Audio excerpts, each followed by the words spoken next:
Hi everyone. Our subject today is about the seven often repeated verses in the Quran. We call them the seven oft repeated verses. In Arabic, al-Saba al-Mathani. Saba al-Mathani. Yani marfain. In verse 87 of Surah 15, God told Muhammad, and we have bestowed upon you the seven oft repeated and the great Quran. Two things. This means that the Quran is one thing and the seven oft repeated is something else and not part of the Quran.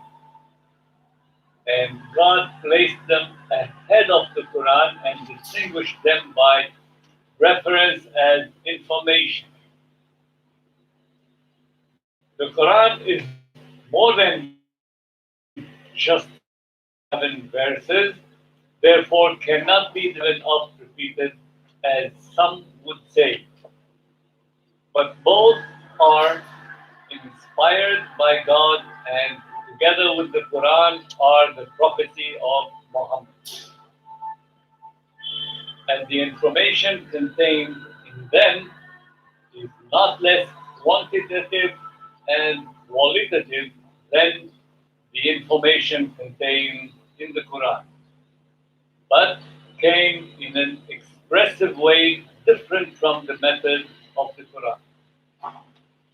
Here, I need to clarify what the Quran is. The Quran is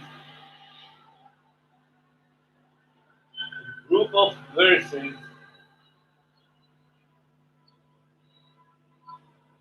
talking about the objective reality.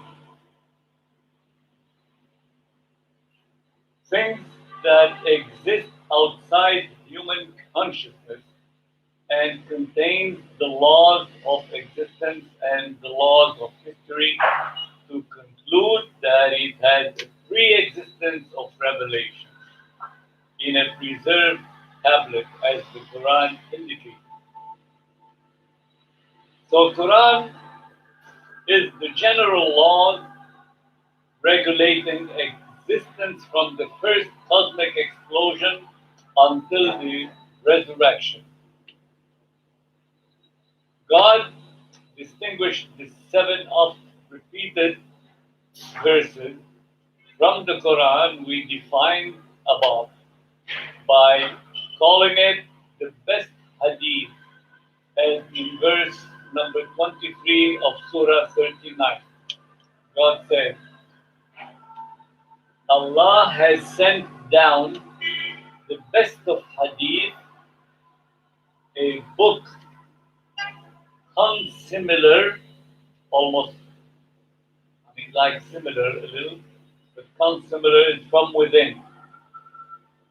And so Allah has sent down the best of hadith, which is a book unsimilar and oft repeated.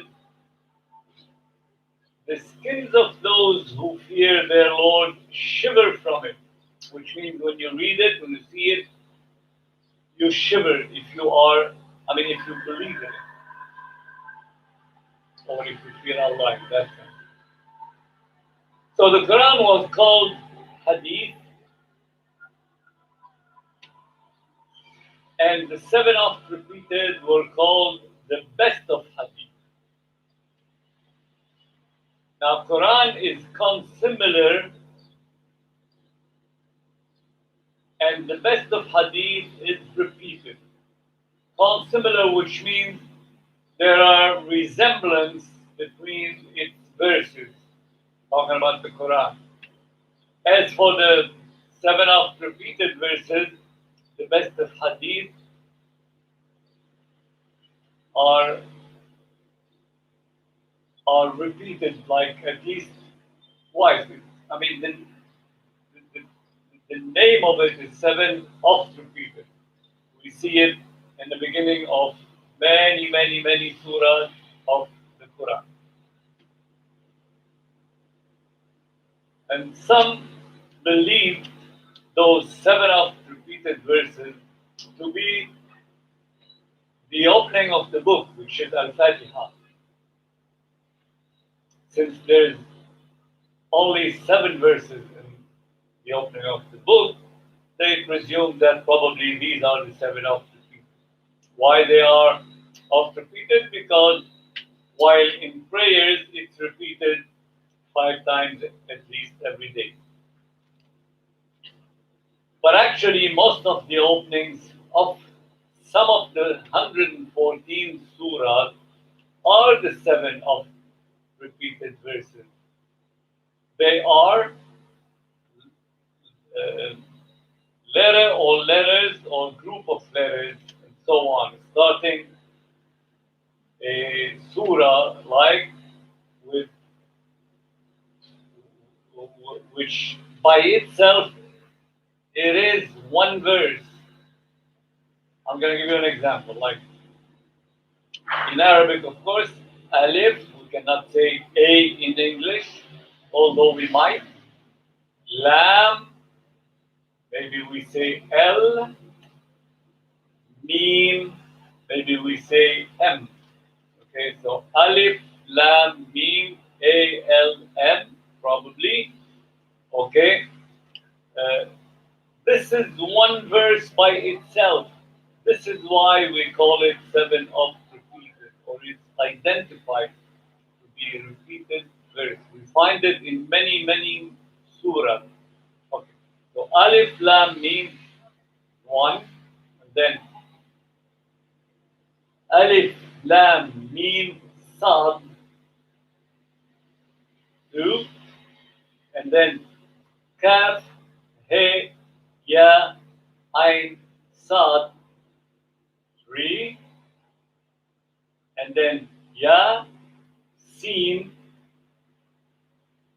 4, and then ta, he, 5, and then ta, sin, mim, 6, and finally ha, mim, 7. Okay. Now, for those who don't know Arabic, of course, what I just said kind of meaningless. But these are like alphabets. I mean, put together. Like as I explained, the first one, alif, lam, mim, it's like A, L, M. And we're going to explain later on what is the purpose of them, or what do they tell us. Now, other than those, there are few more, but they are not one verse by itself, but they are part of one verse. That's why we don't include them, because 7 of repeated verses, this is how they are, okay, and not 7 of repeated in verses. Anyway, so we not to wonder what are then the others, which are alif, lam, ra, like A, L, R, and alif, lam, mim, ra, like A, L, M, R as well, and ta, sin, like T, S, and noon, like N, and kaf, like K, and sad, probably like S. So these letters or group of letters are not of the 7 oft-repeated verses, because they make part of a verse and not verse, each of them not verse by itself.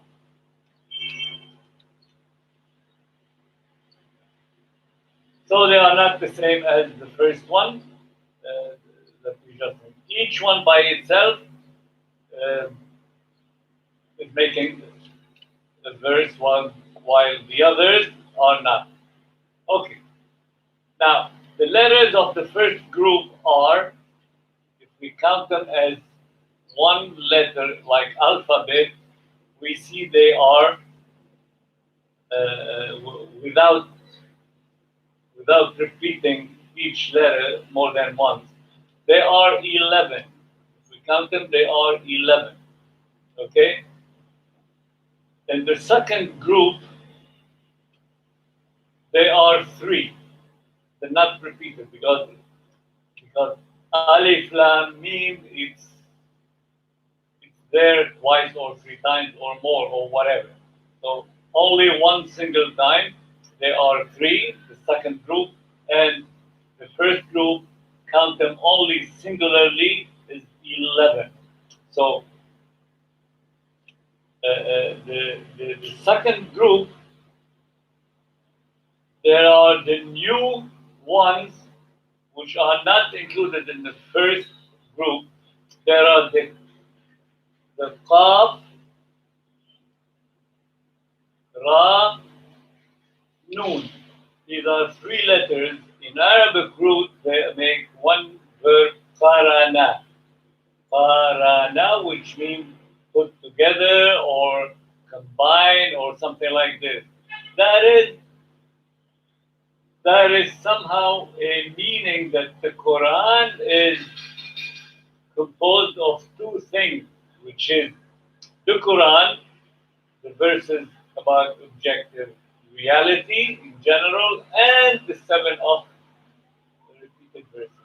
2 of them together, Qarana, joined and combined, they make the whole book, the Quran.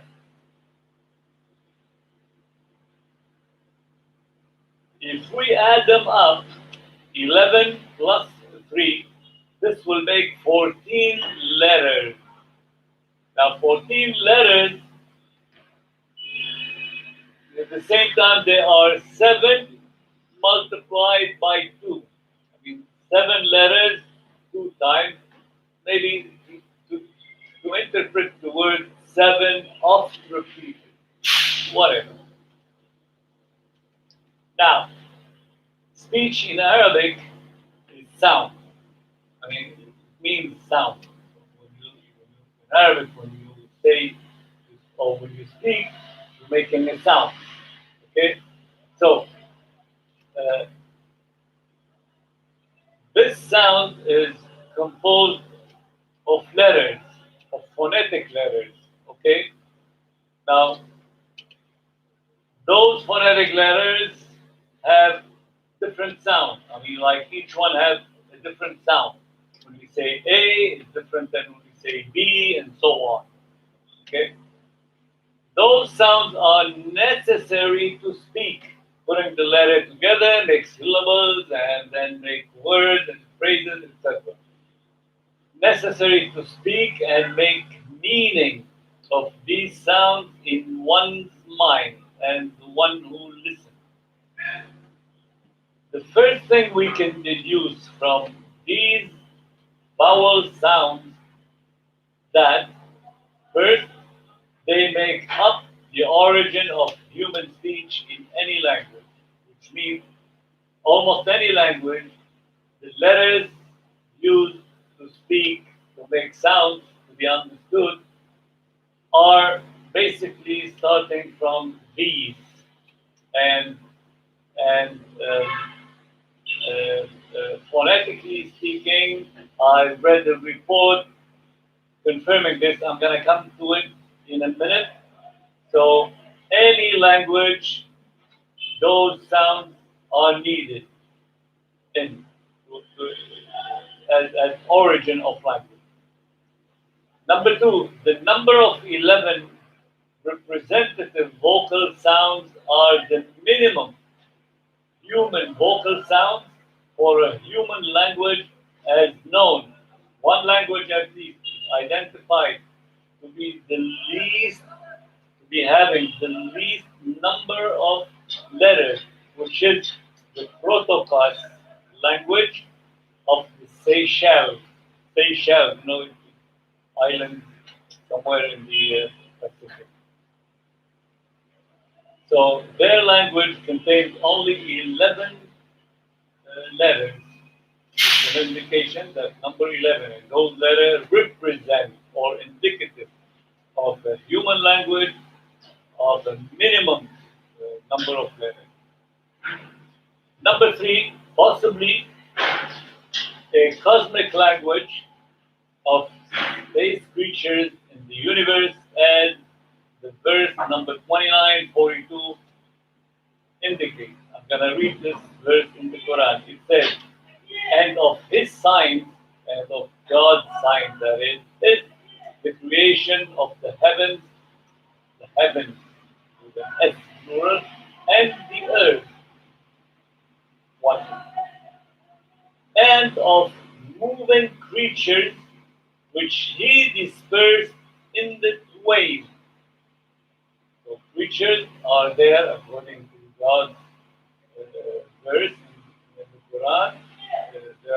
There may be, or there are actually, creatures in the heaven and the earth. Now, in the heavens, we know the angels, and but probably there are other creatures somewhere else.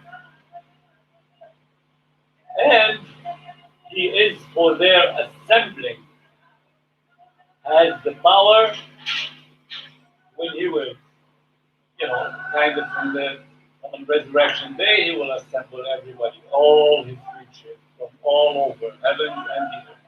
So this might be as well a language of outer space in Greek. Well, if this is the truth, what a wonderful world. Thank you.